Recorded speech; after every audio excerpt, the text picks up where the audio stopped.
میں نے آپ کے سامنے سورۃ آل عمران کی آیت نمبر 179 پڑھی ہے۔ یہ قبل اس کے کہ میں گفتگو کا آغاز کروں، میرے ہاتھ میں ترجمے والا قرآن پاک ہے۔ میں چاہتا تو کنز الایمان شریف بھی ہاتھ میں پکڑ سکتا تھا، لیکن میں نے کنز الایمان شریف نہیں پکڑا۔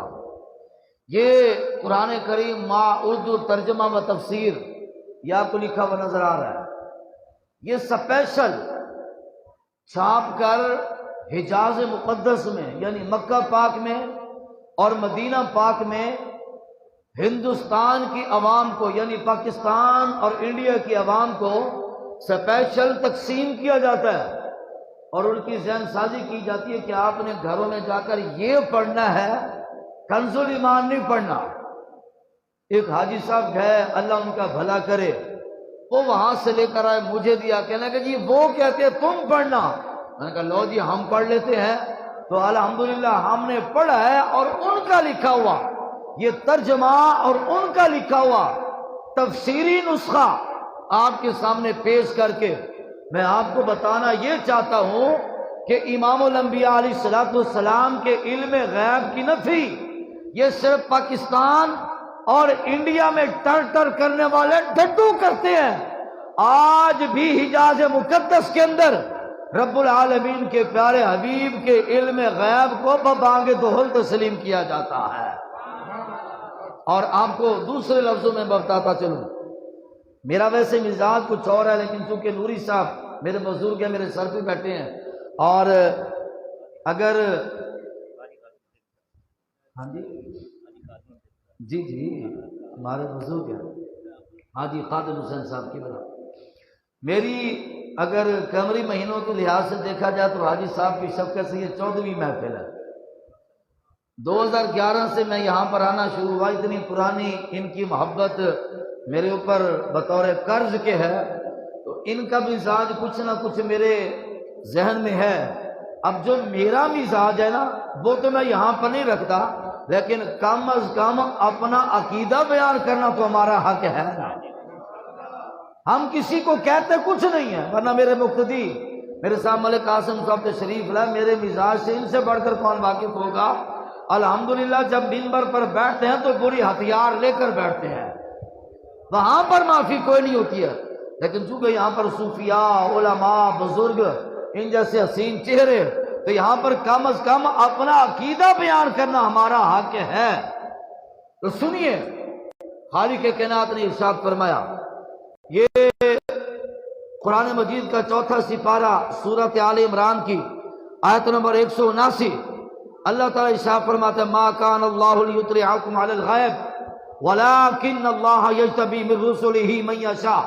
اچھا، میں جو آپ کو بتانا چاہتا ہوں صرف آپ کے سامنے قرآن پاک پڑھوں گا، اس کا ترجمہ کروں گا، اور اس کے تحت وہابیوں اور دیوبندیوں کے ائمہ نے ان کے علماء نے جو تفسیر لکھی ہے انشاءاللہ صرف ان کی لکھی ہوئی تفسیر پیش کر کے میں آپ کو بتاؤں گا، انہی کے مطلب کی کہہ رہا ہوں، زبان میری ہے بات ان کی۔ بھئی ہم تو صرف پڑھ کے سنا رہے ہیں، تم نے بیچارے بھولے بھالے حاجیوں کو کنارے لگانے کی کوشش کی ہے۔ اللہ بھلا کرے جس نے لا کر دیا، ہم نے پڑھا ہے، اور یہ پڑھ کر یہ ہم نے صرف اپنی حد تک نہیں، اب انشاءاللہ العزیز نبی کے ان میلاد کے دیوانوں کو بھی پڑھ کے سنائیں گے۔ اللہ قرآن مجید میں ارشاد فرماتا ہے، فرمایا ما کان اللہ لیطلعکم علی الغیب ولکن اللہ یجتبی من رسلہ من یشاء۔ فرمایا کہ اللہ تعالیٰ ایسا ہے، یہ اللہ تعالیٰ کی یہ شان نہیں ہے کہ تمہیں غیب سے آگاہ کر دے، بلکہ اللہ تعالیٰ اپنے رسولوں میں سے جس کا چاہے انتخاب کر لیتا ہے۔ اللہ ہر کسی کو غیب کا علم نہیں دیتا، لیکن جب رسولوں میں سے کسی کا انتخاب کر لیتا ہے تو پھر اللہ اپنے رسولوں کو غیب کا علم عطا فرما دیتا ہے۔ یہ ترجمہ ہے جو انہوں نے لکھا۔ اب اس کے تحت تفسیر یہ بھی وہابیوں کے اور دیوبندیوں کے علماء کی لکھی ہوئی کہتے ہیں کہ ہاں البتہ اللہ تعالیٰ اپنے رسولوں میں سے جس کو چاہتا ہے غیب کا علم عطا فرما دیتا ہے۔ ایک معنی تو اس آیت کا یہ ہے، وہ کہتے ہیں اس آیت کا دوسرا مفہوم یہ ہے، یہ بھی ہو سکتا ہے کہ غیب کا علم، توجہ ہے حضرات گرامی، میں آپ حضرات کے سامنے خطابت کے جوہر نہیں دکھا رہا کہ میں اونچی آواز میں اشعار پڑھوں، میں اونچی آواز میں جوش اور جذبہ دکھاؤں، نہ، صرف مقصد یہ ہے کہ آپ حضرات کو قرآن سمجھ آ جائے، اور آج میں بھی چاہنا کہ وہابیاں دے انداز میں قرآن پڑھا جائے، ان کے انداز میں پڑھا جائے۔ وہ جو کہتے ہیں یہ پڑھو، تو بھئی ہم تمہارے گھر کا لکھا ترجمہ، تمہارے گھر کی لکھی تفسیر سناتے ہیں۔ کہتے ہیں ایک مفہوم تو وہ تھا، دوسرا مفہوم یہ بھی ہو سکتا ہے کہ غیب کا علم ہم صرف اپنے رسولوں کو ہی عطا کرتے ہیں۔ آپ کو سمجھ نہیں آئی ہے؟ اگر سمجھ آئی ہے تو پھر سبحان اللہ بولنا آپ کا حق ہے۔ بھئی یہ وہابیوں کی لکھی تفسیر ہے، اور پاکستان میں بھی نہیں چھپی ہے، یہ تفسیر حجاز مقدس میں چھپی ہے، وہاں پر لکھی اور چھاپی گئی تفسیر، اس میں وہ کہتے ہیں اللہ اپنے رسولوں کو غیب کا علم عطا فرما دیتا ہے۔ اور کیوں عطا فرماتا ہے؟ کیا ضرورت ہے اللہ تعالیٰ انبیاء کو، رسولوں کو غیب کا علم عطا فرمائے؟ اللہ کو کیا ضرورت ہے؟ اس کے تحت وہ لکھتے ہیں کیونکہ یہ ان کی منصبی ضرورت ہے۔ یہاں پر ہم کسی کو خطیب مقرر کریں، امام مقرر کریں، ہم پوچھتے ہیں ہاں جی حافظ صاحب، امام صاحب حافظ ہو؟ جی الحمدللہ حافظ ہو، میں تراویح پڑھا سکتا ہوں۔ قاری ہو؟ جی الحمدللہ میں نے بڑے اچھے فلاں کا حساب سے تجوید پڑھی ہے۔ ہاں جی حضرت صاحب آپ عالم بھی ہیں؟ جی میں فلاں ادارے سے مکمل فاضل درس نظامی کر کے مفتی کا بھی کورس کر کے آیا ہوں۔ بھئی آپ نے اتنی محنت کیوں کی؟ وہ کہتے ہیں اس لیے کہ اگر میں پڑھا لکھا نہیں ہوں گا تو میں لوگوں کو دین کے مسئلے کیسے سمجھاؤں گا؟ میں خود قرآن نہیں جانتا ہوں گا، میں قوم کے بچوں کو قرآن کیسے پڑھاؤں گا؟ معلوم ہوا کہ ہر منصب کے لحاظ سے اس کی ضروریات ہوتی ہیں۔ امام کا منصب ہے، ضرورت ہے وہ قاری ہو، وہ حافظ ہو، وہ عالم ہو، وہ مفتی ہو، اور ویسے یہ ہونا بھی چاہیے۔ سمجھ لگ رہی ہے کہ نہیں؟ ساڑھا یہ بھی علمی ہے کہ جدو اسے امام منتخب کرنا ہوتا ہے نا، اور یہ سندہ چاہے کوئی نہیں کر دے، آواز بڑا سونا ہے، آواز بڑی خوبصورت ہے، خدا کا نام ہے، اس ٹرینڈ سے باہر آ جائیے۔ اب کچھ ایسے بھی لوگ لے آئیے جو آپ کو قرآن بھی سمجھا سکیں، مصطفیٰ کریم کا فرمان بھی سمجھا سکیں۔ اگر ہماری مسجد کے امام کی ضرورت ہے کہ وہ اتنے علوم جانتا ہو، تو آدم سے لے کر عیسیٰ تک اللہ کے 7 لاکھ یا کم و بیش انبیاء جتنے بھی ہیں، جس نبی نے ان کا امام بننا ہو، کیا اس نبی کو دیوار کے پیچھے کا بھی پتہ نہیں ہوگا؟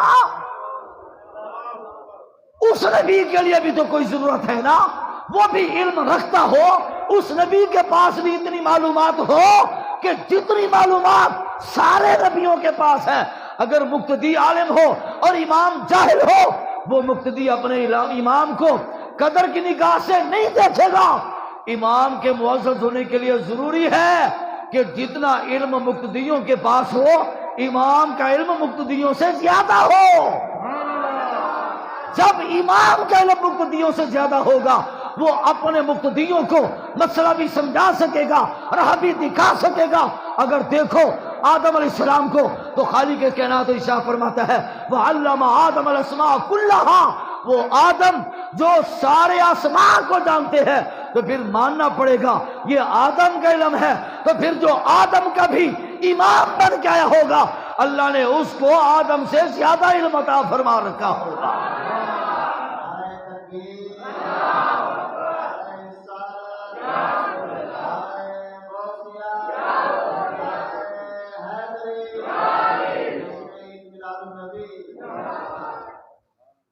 معلوم ہوا کہ غیب کا علم نبی کی منصبی ضرورت ہے۔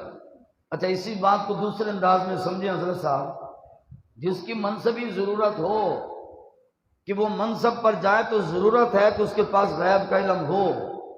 اگر اس کے پاس غیب کا علم نہ ہوگا معلوم یہ ہوا کہ وہ اس منصب پہ جانے کے قابل نہیں ہوگا. دو باتیں ان کو ہم نے جمع کر کے سمجھنا ہے کہ غیب کا علم یہ وہابیوں کے علماء لکھتے ہیں کہ انبیاء کی منصبی ضرورت ہے.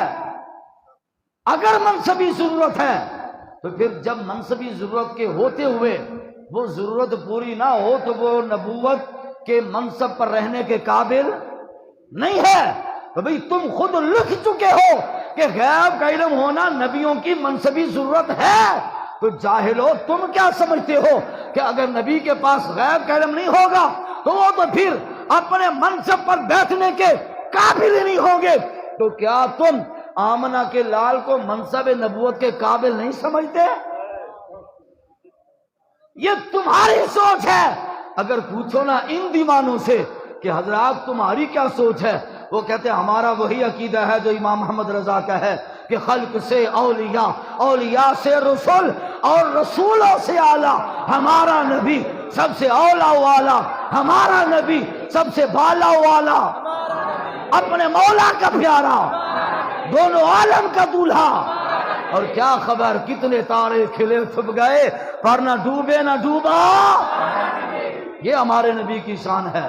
اور تکبیر، نعرہ رسالت، جشن عید میلاد النبی، علماء اہل سنت. حضرات گرامی، اس کے بعد آگے چلیے قرآن مجید کی دوسری آیت. اس کے اوپر کافی ساری باتیں اور بھی موجود ہیں، لیکن میں صرف آپ کے سامنے وہ بات کر رہا ہوں جو وہابیوں اور دیوبندیوں کے علماء نے اس میں لکھی ہیں. کیوں جی جڑی یہ گل کر کے نے ساڑی ہے کہ نہیں؟ سمجھ لگ گئی ہے؟ گل ساڑی ہے نا. تے اے گل اوتھے ہوئے تے حق ہے، تے جے ایتھے انوار حبیب وچ ہوئے تاں بھی حق ہے. اے گل مکے چ ہوئے تاں بھی حق ہے، اے گل مدینے ہوئے تاں بھی حق ہے. اگر اے گل لاہور کے اندر ہوئے تو بھئی سمجھنا پڑے گا کہ اسی لاہور سے بہ کے لاہور والا دین نہیں پڑھا رہے، اسی لاہور بہ کے بھی مکے تے مدینے والا دین پڑھا رہے ہیں. اگر یہاں پر رہ کر کوئی اس دین سے بغاوت کرتا ہے تو وہ یہ مت سمجھے کہ اس نے سنیت کو پیٹ کی ہے، اس نے بریلویت کو پیٹ کی ہے. اس کو سمجھنا پڑے گا وہ مکے کا بھی باغی ہے، وہ مدینے کا بھی باغی ہے، وہ مکہ اور مدینہ کے علماء کا بھی باغی ہے، مکہ اور مدینہ کی وہاں کے عقیدہ کا بھی باغی ہے. اور یہ اہل سنت ہے، یہ یہاں پر بیٹھ کر بھی مکے کے تابع ہے، یہاں پر بیٹھ کر بھی مدینے کے تابع ہے. اور پاکستان لاہور کے سنیوں کا پاکستان میں رہ کر بھی عقیدہ مکے والا ہے، عقیدہ مدینے والا ہے.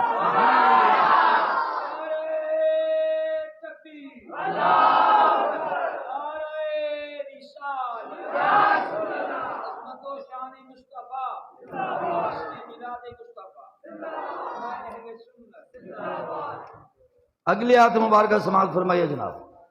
خالق کائنات جل مجدہ الکریم قرآن مجید فرقان حمید میں ارشاد فرماتا ہے فَمَا فَرَّطْنَا فِي الْكِتَابِ مِنْ شَيْءٍ ثُمَّ إِلَىٰ رَبِّهِمْ يُحْشَرُونَ. یہاں پر کیا کہنا ہے آپ نے؟ صرف جوش جذبے تے نہیں نا، رب دے فرمان تو بھی فرما چھوڑو. وہ علیحدہ بات ہے کہ میں ذاتی طور پر اپنی بات کر رہا ہوں. اس دور کے اندر میں اس چیز کی ضرورت محسوس نہیں کرتا کہ یہاں پر کان پہ ہاتھ رکھا جائے اور لمبی آواز نکالی جائے بعد میں یوں یوں کیا جائے. وہ اس دور کی ضرورت نہیں ہے، ورنہ الحمدللہ طریقہ وہ بھی فقیر کو آتا ہے. اس دور میں ضرورت اس بات کی ہے کہ جب چھوٹے چھوٹے چھوکرے اٹھ کر مسئلہ کے اہل سنت پر بھونکنا شروع کر دیں، وہاں پر پھر ذوق کا نہ دیکھو، وہاں پر مسئلہ کی صداقت کو دیکھو اور مسئلہ کے اوپر پورے پہرے دار بن کے کھڑے ہو جاؤ. سنیے قرآن مجید فرقان حمید. ما فرطنا فی الکتاب من شیء ثم الی ربہم یحشرون. یہ سورۃ الانعام ہے اور 7واں سپارہ ہے. آیت نمبر اس کی ہے 38 سورۃ الانعام کی. خالق کائنات نے جو ارشاد فرمایا اس کا ترجمہ ہے، فرمایا ہم نے دفتر میں کوئی چیز نہیں چھوڑی، اس کا ترجمہ ہے۔ یہ آپ کو سمجھ نہیں آئے گی، اس کا مفہوم میں آپ کو تفسیر سے سمجھاؤں گا، اور تفسیر بھی انہی لفظوں کی بتاؤں گا جو انہوں نے لکھے ہیں۔ کہتے ہیں ہم نے دفتر میں کوئی شے نہیں چھوڑی۔ کیا معنی اس کا؟ کہتا دفتر سے مراد کتاب قرآن مجید ہے۔ دفتر سے مراد کیا ہے؟ قرآن مجید ہے۔ کہتے ہیں ہم نے کوئی چیز دفتر میں نہیں چھوڑی، مطلب کہ ہم نے باہر نہیں رکھی، جو کچھ بھی تھا ہم نے اس دفتر کے اندر جمع کر دیا ہے۔ قرآن مجید میں ہم نے ساری باتیں لکھ دی ہیں، یہ اللہ فرما رہا ہے۔ اس کو لکھ کر وہ کہتا ہے اس کتاب دفتر سے مراد لوح محفوظ ہے، یعنی وہاں ہر چیز درج ہے، یا پھر مراد قرآن ہے، قرآن میں ہر چیز درج ہے۔ اچھا، یہاں پر ماشاءاللہ علماء بیٹھے ہیں، کسی سے پوچھا جائے حضرت آپ نے تجوید پڑھی ہے؟ وہ کہے گا ہاں جی میں نے پڑھی ہے۔ تجوید کا فلانا اصول آپ کو آتا ہے؟ وہ کہے گا حضرت آپ نے پہلے پوچھ تو لیا ہے کہ تجوید پڑھی ہے۔ جب میں نے تجوید پڑھ لیا تو معلوم یہ ہوا کہ میں نے تجوید واقعی پڑھ لی ہے، تجوید کے سارے اصولوں سے میں واقف ہوں۔ ایک ہے جس کو دنیا میں رہتے ہوئے استاذ بشر انسان تجوید پڑھائے۔ اب آئیے مصطفیٰ کریم علیہ السلام کو قرآن کس نے پڑھایا ہے؟ اللہ فرماتے سارے علوم میں نے لوح محفوظ پر رکھ دیے ہیں، یا پھر ان کے مطابق وہ کہتے ہیں سارے علوم اللہ نے قرآن میں رکھ دیے ہیں۔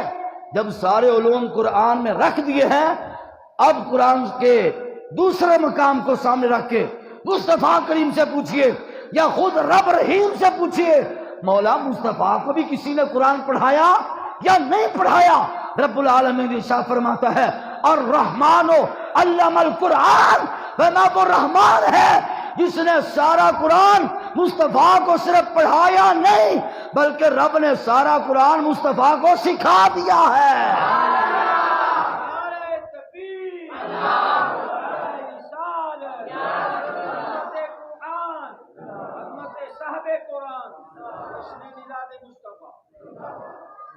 دوزات گرامی کتنی آیتیں ہو گئی ہیں؟ میرے خیال تو اسی تھک گئے ہوتے بس کر رہی ہے۔ سبحان اللہ، محبت سے بولیے سبحان اللہ۔ یہ حضرت قبلہ نوری صاحب کی شفقت ہے، ان کا پیار ہے، ان کی محبت ہے۔ اللہ اکبر کبیرہ۔ یہ تو صرف ہم سے پوچھتے ہیں نا کہ بتاؤ جی کیا بخاری میں لکھا ہے نبی کو دیوار کے پیچھے کا علم ہے؟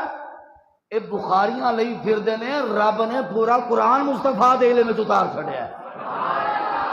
اللہ اکبر کبیرہ۔ آئیے تیسری آیت قرآن مجید سے، ویسے میرے خیال میں نے نا موقوف کرنا پینا ہے، ویسے میں سوچ کے آیا سا کہ میں 11ویں والے دن نہ تے 11 آیتاں پڑھاں گا، لیکن مجھ سے کچھ تاخیر ہو گئی، میں نے 8 بجے کا کہا تھا، 8:30 بجے پہنچا، مجھے لگتا ہے وہ وقت مجھے بیچ میں سے نکالنا چاہیے۔ تو جتنی دیر تک مجھے ویسے حوصلہ مل رہا ہے کہ یہ ہو جائے کامل سرتے ہونے دے بندہ مار نہیں کھانا۔ تو جزاک اللہ خیرہ۔ آگے دیکھیے جناب، یہ سورۃ نساء ہے اور 5واں سپارہ ہے۔ سورۃ نساء کی آیت نمبر 113 ہے۔ نظر کا مسئلہ نہیں ہے، آج کل جو وبا پھیلی ہوئی اس کی وجہ سے کچھ پریشانی بن رہی ہے، ورنہ الحمدللہ نور والے آقا کا صدقہ آنکھوں کا نور سلامت ہے۔ خالق کائنات نے قرآن مجید میں ارشاد فرمایا، تیسری آیت 5واں سپارہ سورۃ نساء، آپ کے سامنے آیت مبارکہ پڑھنے لگا، توجہ کیجئے گا۔ اللہ فرماتے وَعَلَّمَكَ مَا لَمْ تَكُنْ تَعْلَمْ، فرمایا پیارے حبیب جس چیز کا آپ کو پتہ نہیں تھا رب نے وہ سارے علم آپ کو پڑھا دیے ہیں۔ یہ کہتے ہیں کہ نبی کو کسی بات کا نہیں پتا، میں ان کی حمایت میں کہہ رہا ہوں کہ ہاں رب کے پڑھانے سے پہلے، رب کے بتانے سے پہلے اور رب کی عطا سے پہلے آمنہ کے لال کو کسی چیز کا پتہ نہیں تھا، لیکن اب رب فرما رہا ہے علامہ کا ما لم تکن تعلم، تو میں پیارے حبیب جڑی جڑی شاید پتہ نہیں سی نا، ما لم تکن تعلم۔ اب یہاں پر ترجمہ کرنے سے پہلے علماء بیٹھے ہیں یہاں پر، چونکہ کثرت عوام کی ہے تو لحاظ آپ کا رکھا جائے گا، ورنہ یہاں پر میں وہ بحث آپ کے سامنے پوری رکھتا کہ ما عمومیت کا ہے، اور عام بھی دو طرح کا ہوتا ہے، کہ ایک عام مخصوص من البعض ہوتا ہے، ایک عام غیر مخصوص من البعض ہوتا ہے، لیکن یہ تو طلباء کی بحث ہے، علماء کی بحث ہے۔ اگر کوئی سمجھنے والا بیٹھا ہو ان کو جا کر بتاؤ یہ وَعَلَّمَ کا ما، یہ جو ما ہے یہ مخصوص منہ البعض نہیں ہے، یہ غیر مخصوص منہ البعض ہے۔ اللہ نے کسی شے کو علیحدہ نہیں رکھا، تو میں پیارے حبیب جڑی جڑی شاید پتہ نہیں سی اسا تو انو ساریاں چیزاں دا علم عطا فرما چھڈے۔ حضرات محترم ایک جملہ بولوں آپ کے سامنے اگر توجہ ہو، یہ جو میں نے آپ کے سامنے ابھی بات کی ہے نا، اللہ کی قسم ہے یہ حکایت نہیں ہے، یہ رب کے قرآن کی آیت ہے۔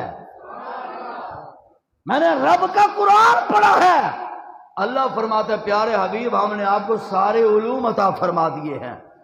اچھا اب یہاں پر ویسے تو تفسیر کی ضرورت نہیں ہے، لیکن وہابی اور دیوبندی حضرات کے علماء پھر بھی اپنے دل کی بات کہے بغیر رہ نہ سکے، اور جب ان کا دل دھڑکا تو ہم بھی ان کے دل کی کہانی سنے بغیر رہ نہ سکے۔ انہوں نے لکھا ہے، کہتے ہیں کہ اس سے مراد کیا ہے، کہتے ہیں ان تمام آیات سے معلوم ہوا کہ اللہ نے آپ صلی اللہ علیہ وسلم پر فضل و احسان فرمایا اور کتاب و حکمت بھی عطا فرمائی، ان کے علاوہ تمام باتوں کا علم اللہ نے اپنے حبیب کو عطا فرما دیا ہے۔ انہی کے مطلب کی کہہ رہا ہوں، انہی کے مطلب کی کہہ رہا ہوں، زبان میری ہے بات ان کی ہے۔ میں نے یہاں پر ابھی تک امام محمد رضا رحمۃ اللہ علیہ کا فتاوی رضوی آپ کے سامنے بیان نہیں کیا۔ میں نے یہاں پر بیٹھ کر آپ کے سامنے سیدی محدث اعظم پاکستان سردار احمد صاحب فیصل آبادی رحمۃ اللہ علیہ کا فتویٰ بیان نہیں کیا۔ میں نے آپ کے سامنے حضرت سید نعیم الدین مراد آبادی کی تفسیر خزان العرفان نہیں پڑھی، میں نے آپ کے سامنے حکیم الامت علامہ مفتی احمد یار خان نعیمی رحمۃ اللہ علیہ کی نور العرفان بھی نہیں پڑھی۔ میرے دوستو جتنی بھی باتیں آپ کو بتائی ہیں یہ وہابیوں کی کتاب سے ہیں، دیوبندیوں کی کتاب سے ہیں۔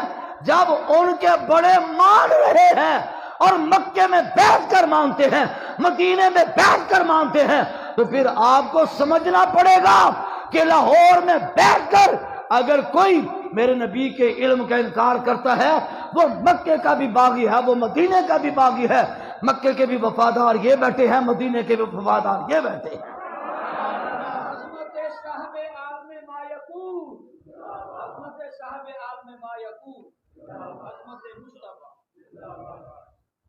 لو جناب ایک آیت 3 ہو گئی ہیں، 4 یاروں کے نام پہ چوتھی ایک آیت آپ کے سامنے پڑھ کے، ویسے سی 5 تن والے بھی ہے وہاں،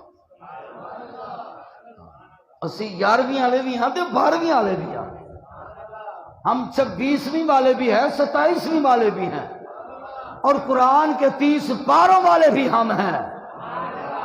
پھر بھی کسی کا ٹھڈنا نہ پریجے تے چڑیا بھی اسی کر دے ہونے ہاں، واپس سے بولیے سبحان اللہ۔ ہمیں کہیں کسی میدان میں بلاؤ تو صحیح نا، جہاں پر بلاؤ گے انشاءاللہ ہم امام احمد رضا کے ماننے والے، ہمیں ہمارے امام نے علم یتیم نہیں چھوڑا، جس میدان میں بھی آؤ گے ہمارے امام کا فتاوی رضویہ تمہارا استقبال کرے گا۔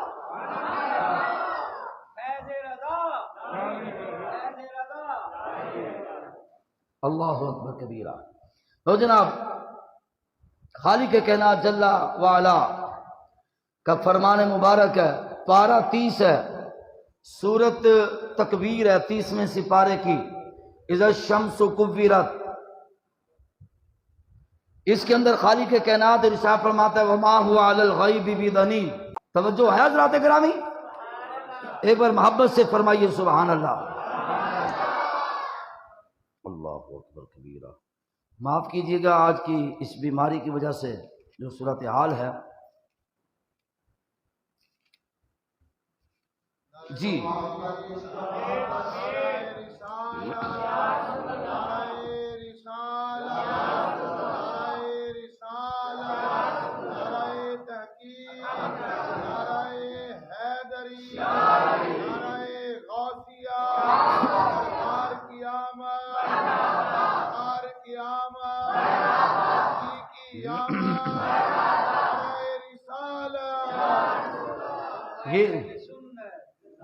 یہ رید جناب قرآن پاک کا 30واں سپارہ ہے، سورۃ التکویر ہے۔ ابھی میں نے آپ کو بتایا کہ میرا ارادہ 11ویں کی نسبت سے 11 آیتیں پڑھنے کا تھا۔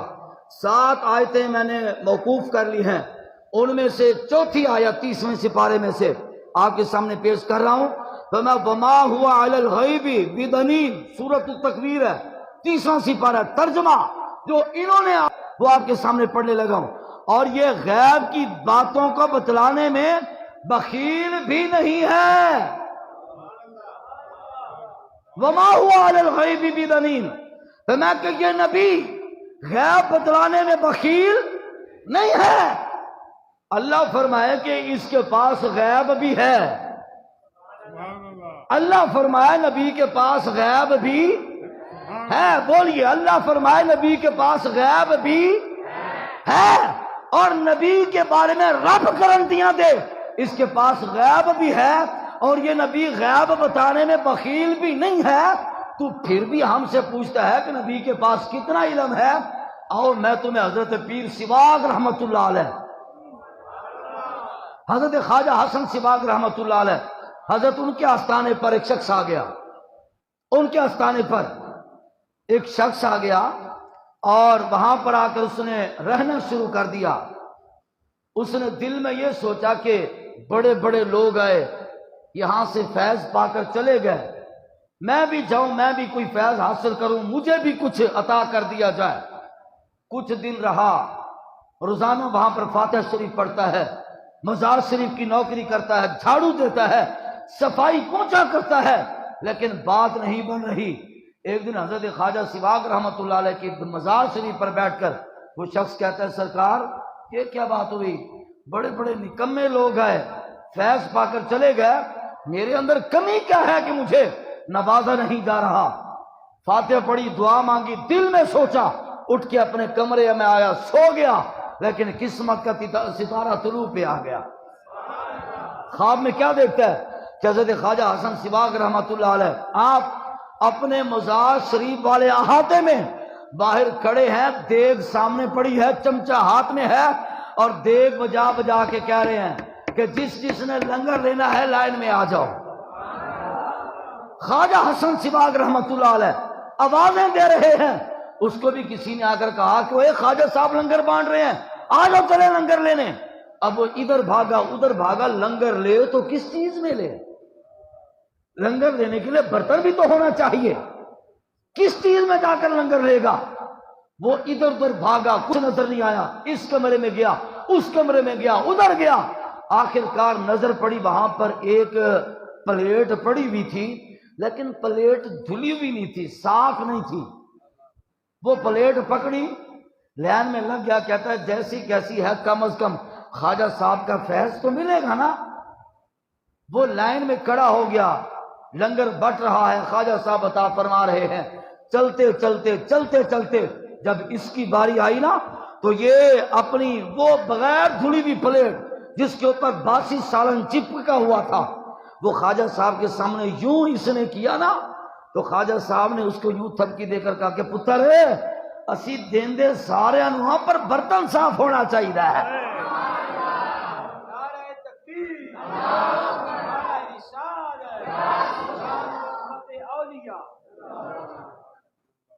سنی آئے دامن پھیلائیں اور چولیاں بھر بھر کے چلے جائیں، اور تو ہم سے بیٹھ کر پوچھے کہاں ہے کہاں ہے کہاں ہے، نظر نہیں آتے نظر نہیں آتے۔ تو پترا یاد رکھ، انداز حسینوں کو سکھائے نہیں جاتے، جو امی لقب ہوں وہ پڑھائے نہیں جاتے۔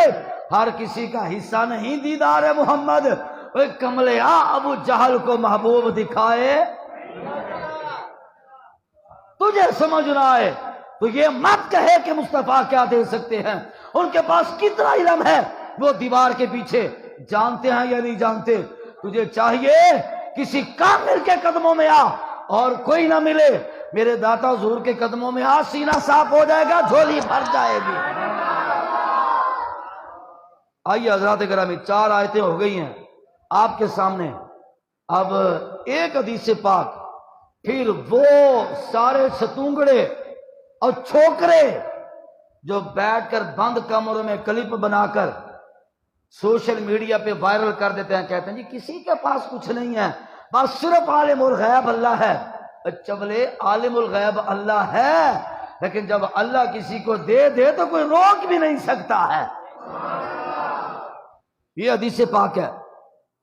اس کے اندر بھی نشان میں نے 2 حدیثوں پر لگایا تھا, لیکن آپ کا تھکاوٹ کا احساس کرتے ہوئے, کیونکہ ذات گرامی میں ہر سال کہا کرتا ہوں کہ میرا دل کرتا ہے کہ آپ جتنے بھی لوگ بیٹھے ہیں نا, علماء ہیں, عوام ہیں, میرا دل کرتا ہے میں کھڑے ہو کر آپ کو دونوں ہاتھوں سے یوں سلوٹ پیش کروں.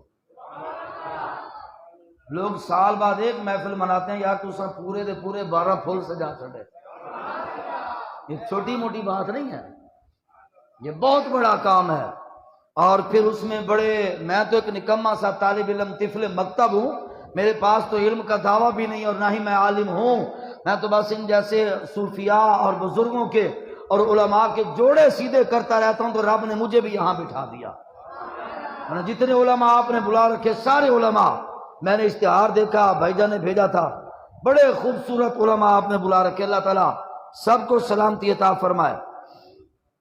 یہ مستدرک الصحیحین ہے, اس کی جلد نمبر 3 ہے, اور یہ قدیمی کتب خانہ آرام باغ کراچی کی چھپی ہوئی ہے. مسجد گل دساں تو اے کتاب دیو بندیاں چھاپی ہے, مسکرا کے بولو سبحان اللہ. ہے حدیثوں کی کتاب, لیکن یہ قدیمی کتب خانہ اہل سنت کا نہیں ہے, یہ دیو بندیوں کا چھاپا ہے. بندہ پوچھے کہ چھاپن ویلے بھی جو کڑ چھڑنی سی, اگر چھاپی بیٹھے ہو تو پھر تمہیں ماننا پڑے گا یہ ہے تو تم نے چھاپا ہے نا, اور جب یہ ہے تو پھر عوام سے کیوں پوچھتے ہو کہ کہاں لکھا ہے. سنی حدیث پاک. حضرت سیدنا مولا علی المرتضی شیر خدا رضی اللہ تعالیٰ عنہ آپ بیمار ہو گئے, اور حضرت انس بن مالک رضی اللہ تعالیٰ عنہ فرماتے ہیں دخلت مع النبی علی علی بن ابی طالب. اچھا میں نے علم کا دعویٰ نہیں کیا, لیکن اتنا میں بتا دوں, یہ جو میں کتاب کھول کے بیٹھا ہوں نا, یہ اردو میں نہیں ہے, یہ عربی میں ہے. یہ میں بتا دوں, یہ میں نے ترجمہ اس لیے نہیں آپ کے سامنے رکھا ہوا تھا کہ مجھے قرآن پاک کا ترجمہ آتا نہیں ہے. الحمدللہ 15-16 سال درس نظامی پڑھاتے ہوئے ہو گئے ہیں, اور تو صرف پڑھا کے کافی سارے مولوی بنا چھڑے. لیکن پھر بھی ترجمے والا قرآن پاک اس لیے رکھا تھا کہ یہ ترجمہ ان کا لکھا ہوا ہے. میں اپنی طرف سے کرتا, آپ سمجھتے مولوی صاحب اپنی مار رہے ہیں. ارے نہیں, میں اپنی نہیں مار رہا, میں ان کو مار رہا تھا. محبت سے بولیے نا سبحان اللہ. اب اگلی کتاب یہ چھاپا مکتبہ ان کا ہے, فرمان آمنہ کے لال کا ہے.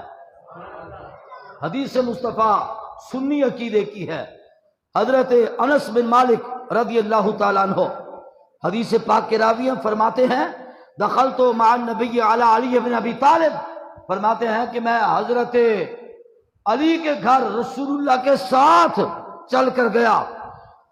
یعودہ, وجہ کیا تھی کہ ہم نے عیادت کرنی تھی, وہو مریض, کیونکہ حضرت مولا علی بیمار تھے. اللہ اکبر. اے علی مولا آپ کی عظمت کو سلام, آپ کے مقامات کی تو پہلے ہی حد کوئی نہیں ہے. کتنے آپ کے بلند رتبے ہیں کہ آمنہ کے لال آپ کے گھر چل کے آتے ہیں. اللہ اکبر. کہتے ہیں کہ حضرت مولا علی بیمار تھے, عیادت کے لیے چل کے گئے. وَعِنْدَهُ ابو بکر و عمر, کہتے ہیں کہ جب ہم پہنچے ہم سے پہلے حضرت ابو بکر بھی موجود تھے, حضرت عمر بھی. کن کے گھر میں؟ بولو تھے صحیح نا. تو پھر وہ جو کہتے ہیں کہ ان کی آپس میں بنتی نہیں تھی، وہ جو کہتے ہیں کہ آپس میں ان کے تعلقات اچھے نہیں تھے، تو پھر میں اتنی بات کر کے آگے گزر جاؤں کہ کون کہتا ہے کہ صحابہ میں لڑائی ہوگی؟ ارے یہ افواہ بھی کسی کمینے نے پھیلائی ہوگی۔ جو ڈر گئے تو چپ رہو، جو نہیں تو پھر بولو سبحان اللہ۔ جڑ صحابہ و اہل بیت، امت صحابہ و اہل بیت، کی حق کا اہل سنت و جماعت۔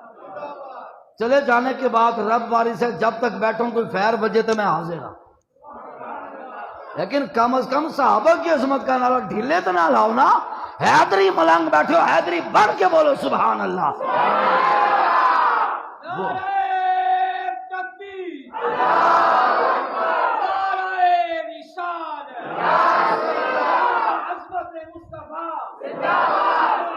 صحابہ و اہل بیت، اہل سنت، کے حق اہل سنت و جماعت۔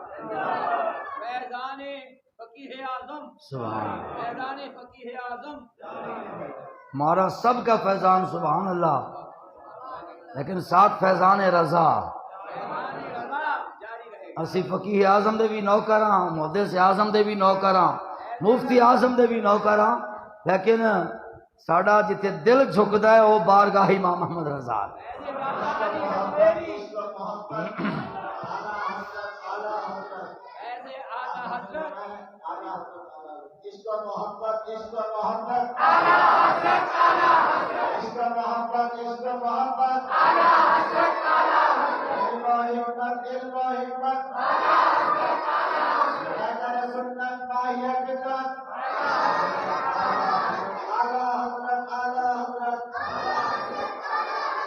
سنیے، جب حضرت انس بن مالک فرماتے ہیں میں رسول اللہ کے ساتھ حضرت مولا علی کے گھر میں داخل ہوا، عیادت کرنی تھی، مولا علی بیمار تھے، پوچھنے کے لیے گئے، فرماتے ہیں ہمارے جانے سے پہلے ابو بکر صدیق بھی موجود تھے، حضرت عمر بھی موجود تھے، اور صورتحال یہ تھی فتحولا حتی جلس رسول اللہ صلی اللہ علیہ وسلم۔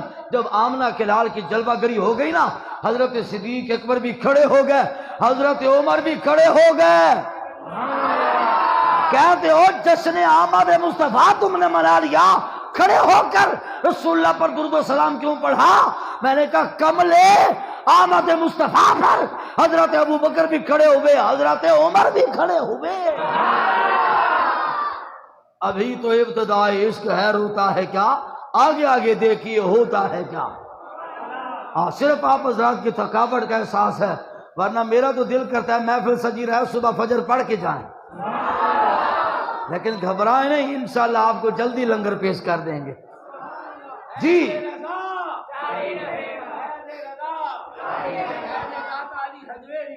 سنیے، فتح اولا آمنہ کے لال تو شریف لائے، ابو بکر صدیق بھی اٹھ گئے، حضرت عمر بھی اٹھ گئے، فجالسا رسول اللہ صلی اللہ علیہ وسلم، آمنہ کے لال وہاں پر بیٹھ گئے، فقال احدہما لصاحبہ، ابو بکر صدیق اور حضرت عمر وہاں سے اٹھ کے نا تھوڑا دور چلے گئے، ان میں سے کوئی ایک بولا۔ اب انس بن مالک نے یہ نہیں فرمایا کہ ان میں سے کون بولا، فقال لاحدہما، ان میں سے ایک بولا، لصاحبہ، دوسرے سے کہنے لگا، جملہ کیا ہے؟ فقال ما اراہ الا حالکن، یار جتنی بیماری کی شدت ہے نا، لگتا ہے علی بچیں گے نہیں۔ بیماری کی جتنی شدت ہے، یا تو صدیق اکبر نے فرمایا ہوگا یا حضرت عمر نے فرمایا ہوگا، کہتے ہیں بیماری کی جو شدت ہے، جو حالت ہے، لگتا نہیں ہے علی بچیں گے، یہ فوت ہو جائیں گے۔ اچھا وہ ادھر کھڑے باتیں کر رہے تھے، آمنہ کے لال سن رہے تھے، میرے آقا کو پتہ چل گیا، ان کا جملہ سن کر موقع پر میرے آقا نے ارشاد فرمایا کہ انہو لن یموتا۔ اب یہاں پر یہ ترجمہ بعد میں کروں گا، اگرچہ آپ جامعہ یا مدرسہ کے دینی ادارے کے طلباء نہیں بیٹھے، لیکن معنی بڑا سوکھا ہے، سمجھ کے جائیے گا، صرف خالی جوش جذبے میں آ کر سبحان اللہ کہہ دینا کافی نہیں ہے۔ میرے آقا نے فرمایا انہو لن یموتا، لام زبان لن یموتو یہ فعل مضارع ہے، اس کے اوپر جب یہ داخل ہو جائے نا، عربی گرامر کا یہ قانون ہے، جب فعل مضارع پر لفظ لن داخل ہو جاتا ہے تو وہ اس کے معنی کو مستقبل نفی تاکید میں لے جاتا ہے۔ اس بیان کے بعد اب حدیث پاک کا معنی کیا بنے گا، توجہ سے سنیے گا۔ میرے آقا نے فرمایا تم کہتے ہو کہ علی مر جائے گا، لن یموتا، اور تم آج کی بات کرتے ہو یا کل کی بات کرتے ہو، لن یموتا۔ میرے آقا نے فرمایا علی کبھی نہیں مرے گا۔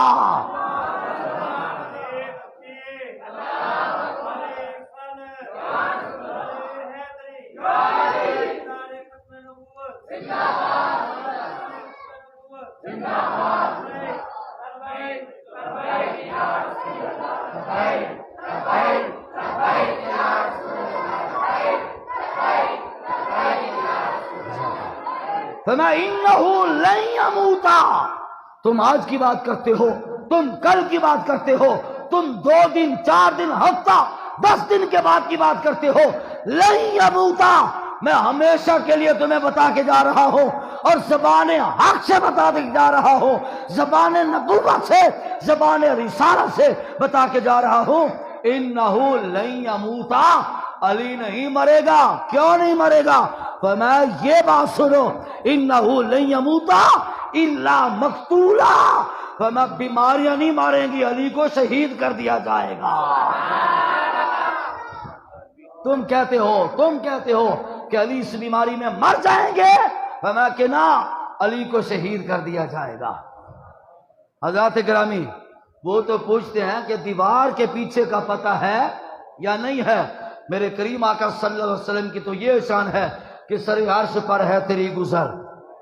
میرے امام فرماتے ہیں، اعلیٰ حضرت فرماتے ہیں، سر عرش پر ہے تیری گزر، دل فرش پر ہے تیری نظر، ملکوت و ملک میں کوئی شے نہیں ہے جو تجھ پہ آیا نہیں۔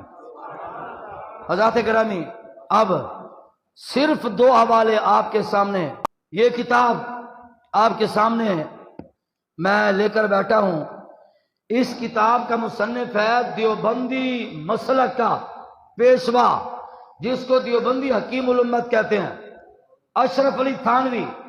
کتاب کا نام ہے امداد المشتاق الی اشرف الاخلاق۔ اچھا مزے کی بات ہے، میرا موضوع علم غیب ہے، ورنہ اس کتاب کے اندر میلاد النبی کا بھی ثبوت ہے۔ اسی کتاب کے اندر مرنے کے بعد اللہ کے ولی قبروں میں لیٹ کر سنتے بھی ہیں، مدد بھی کرتے ہیں، وہ بھی اسی میں لکھا ہوا ہے۔ بہرحال ہمارا جدھر کا رستہ ہے نا، جب موٹر وے پہ چڑھ گئے ہیں تو پھر جی ٹی روڈ پہ آنے کی لوڑ کیا ہے؟ سنیے، اس کے اندر وہ لکھتے ہیں کہ علم غیب کی حقیقت، یہ صفحہ نمبر 79 ہے اس کتاب کا۔ سنیے جناب، یہ کیا لکھتے ہیں؟ کہتا ہے کہ لوگ کہتے ہیں، یہ میں نہیں کہہ رہا، یہ کتاب موقع پر موجود ہے، اور جب تک زندگی ہے تب تک یہ کتاب اس مسلک کی امانت ہے۔ میں اس کتاب کا چوکیدار ہوں، پہرے دار ہوں، کوئی بھی کسی بھی وقت آ کر میرے پاس سے کتاب چیک کرے، فقیر آخری دم تک ذمہ دار ہے۔ اگر کتاب بھی ان کی نہ ہو پھر بھی میں تسلیم کرنے کو تیار ہوں، اگر وہ مانے کتاب ان کی ہے پھر سمجھنا عقیدہ تمہارا ہے۔ لکھتا کیا ہے؟ کہتا ہے کچھ لوگ کہتے ہیں کہ علم غیب انبیاء و اولیاء کو نہیں ہوتا۔ کچھ لوگ کہتے ہیں کہ انبیاء و اولیاء کو علم نہیں ہوتا، میں کہتا ہوں کہ اہل حق جس طرف نظر کرتے ہیں دریافت و ادراک غیبات کا ان کو ہوتا ہے۔ وہ کہتا ہے تم کہتے ہو ان کو علم نہیں ہوتا، اللہ کے نبی بھی اور اللہ کے ولی بھی جدھر نظر اٹھاتے ہیں رب ان کے سامنے سے پردے ہٹا دیتا ہے۔ یہ کتاب آپ کے سامنے موجود ہے، اللہ ان کے سامنے سے پردے ہٹا دیتا ہے۔ تو پھر آپ یہاں بیٹھے ہیں جامع مسجد انوار حبیب میں، فتح گڑھ میں، آقا مدینے میں ہیں، جب میرے آقا وہاں سے دیکھیں گے اتنے پیارے دیوانے نظر آئیں گے کہ نہیں آئیں گے؟ اسی لیے تو ہم کہتے ہیں کہ مجھے دشمنوں نہ چھیڑو، میرا ہے کوئی جہاں میں ابھی پکار لوں گا، نہیں دور ہے مدینہ، نہ کلیم کا تصور نہ خیال دور سینہ، میری آرزو محمد، میری جستجو مدینہ۔ سنیے وہ آگے کیا لکھتا ہے، کہتا ہے کہ حضرت صلی اللہ علیہ وآلہ وصحبہ وبارک وسلم کو حدیبیہ اور حضرت عائشہ کے معاملات سے خبر نہ تھی۔ اس کو دلیل کچھ لوگ اپنے دعویٰ کی سمجھتے ہیں۔ دیوبندی اور وہابی جتنے بھی ہیں نا، وہ کہتے ہیں کہ صلح حدیبیہ کے موقع پر حضرت عثمان غنی رضی اللہ تعالیٰ کی شہادت کی خبر پھیلی۔ نبی کو اگر پتہ ہوتا کہ عثمان زندہ ہے تو نبی کریم علیہ السلام بیعت کیوں لیتے؟ ایک یہ اعتراض، اور دوسرا جب حضرت سیدہ طیبہ طاہرہ اماں جی عائشہ صدیقہ کا ہار گم ہو گیا اور وہ ہار ڈھونڈنے کے لیے چلی گئی اور قافلہ روانہ ہو گیا، اماں جی پیچھے رہ گئی، نبی کریم علیہ السلام کے گھر کے بارے میں منافقوں نے غلط باتیں کہہ دی، الزام لگا دیا، تو یہ کچھ جاہل کہتے ہیں، وہابی بھی کہتے ہیں، دیوبندی بھی کہتے ہیں اگر نبی کو علم غیب ہوتا تو نبی کریم علیہ السلام حضرت عائشہ کے مسئلے میں پریشان کیوں ہوتے؟ یہ اعتراض دیوبندیوں کا ہے، یہ اعتراض وہابیوں کا ہے، جواب بھی دیوبندیوں کا ہے، جواب بھی وہابیوں کا ہے۔ اس میں وہ لکھتا ہے، کہتا ہے کہ اس کو دلیل اپنے دعویٰ کی سمجھتے ہیں، یہ غلط ہے، کیونکہ علم کے واسطے توجہ ضروری ہے، اور میرے نبی نے تو توجہ ہی نہیں فرمائی عثمان کی طرف، میرے نبی نے توجہ ہی نہیں فرمائی اما عائشہ کے ہار کی طرف۔ اگر میرے نبی دیکھ لیتے، میرے نبی بتا دیتے کہ میری عائشہ پاک ہے، عثمان زندہ ہے۔ ایک بات تھوڑا سا آگے چلیے، اب یہ کتاب ہے، اچھا مزے کی بات ہے اس کتاب کے اندر بھی میلاد النبی کا حوالہ موجود ہے، اس کتاب میں بھی شان اولیاء کا حوالہ موجود ہے، اس کتاب میں یہ بھی لکھا ہے کہ نبی کریم علیہ السلام کلی فرما کے اگر خشک درخت کی جڑوں میں ڈال دیں اس کے اوپر تازہ پتے بھی آ جاتے ہیں، رب پھل بھی دے دیتا ہے۔ بڑی بڑی باتیں ہیں اس کتاب کے اندر، یہ بھی لکھا ہے کہ یہ شہید زندہ ہوتا ہے، اس کتاب میں یہ بھی لکھا ہے کہ نبی زندہ ہوتا ہے، اس کتاب میں یہ بھی لکھا ہے کہ ولی زندہ ہوتا ہے، اس کتاب میں یہ بھی لکھا ہے کہ نبی بیٹھے مدینے میں ہوتے ہیں، دیکھتے سارے جہانوں کو ہیں۔ اب سنیے یہ کتاب ہے کس کی؟ یہ کتاب کا نام ہے الشمامۃ العنبریہ من مولد خیر البریہ، یہ 1445 چل رہا ہے ہجری سال 1445، یہ 1305 کی چھپی کتاب ہے، یعنی 140 سال پرانی کتاب ہے۔ بولو محبت سے حضرات گرامی، ہم بند حجروں میں بیٹھ کر پڑھتے ہیں، چیختے نہیں ہیں، بند حجروں میں بیٹھ کر پڑھ کے بتاتے ہم کھلے عوام میں ہیں، ہم چوروں کی طرح چھپ کے بات نہیں کرتے۔ 140 سال پہلے وہابیوں کا عقیدہ کیا تھا؟ صرف ایک حوالہ سنیے، اس کے بعد انشاءاللہ دعا کر کے اپنے اپنے گھروں کو روانہ ہوتے ہیں۔ اس کتاب کے اندر علم غیب کے حوالے سے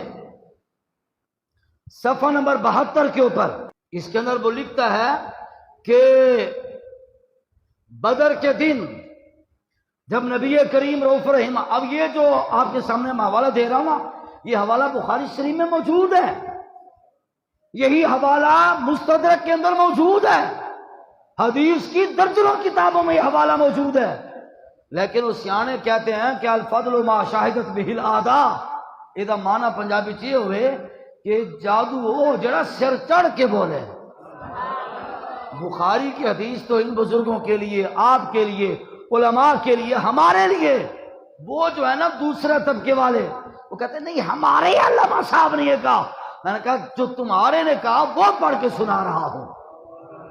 سنیے لکھا کیا ہے، کہتا ہے کہ بدر کے دن جو جگہ جس کافر کے لیے مقرر کر دی تھی، صورتحال یہ بنی کہ نبی کریم صلی اللہ علیہ وسلم جب بدر تشریف لے گئے، ابھی جنگ ہونی ہے اگلے دن، اس سے ایک دن پہلے 16 رمضان کو میرے آقا میدان میں مشاہدہ کرنے کے لیے نکلے، میرے آقا کے ہاتھ میں عصا شریف ہے یا نیزہ ہے، میرے آقا چلتے چلتے نا یوں ایک جگہ پہ ایک دائرہ کھینچا، تو میں کہ میرے صحابہ کل ابو جہل تھے مرے گا، بخاری میں بھی لکھا ہے، ہم میلاد منایا نا تو کہتے ہیں بخاری میں لکھا ہے، میں نے کہا وہ بھی بخاری میں لکھا ہے، پہلے علم غیب تو سننا۔ میرے آقا نے فرمایا صحابہ کل ابو جہل یہاں پہ مرے گا، کل عتبہ یہاں پہ مرے گا، کل شیبہ یہاں پہ مرے گا، فلانا کافر یہاں پہ مرے گا، فلانا کافر یہاں پہ مرے گا۔ وہ بخاری کی حدیث وہابیوں کے امام نواب صدیق حسن بھوپالی آج سے 140 سال پہلے اپنی کتاب میں لکھ کے ہمیں دے گیا ہے، کہتا ہے جو عقیدہ بخاری میں تھا وہ سچا عقیدہ ہے کہ نبی کو آج کا بھی پتہ ہے، نبی کو کل کا بھی پتہ ہے، نبی کو سارے زمانوں کا پتہ ہے۔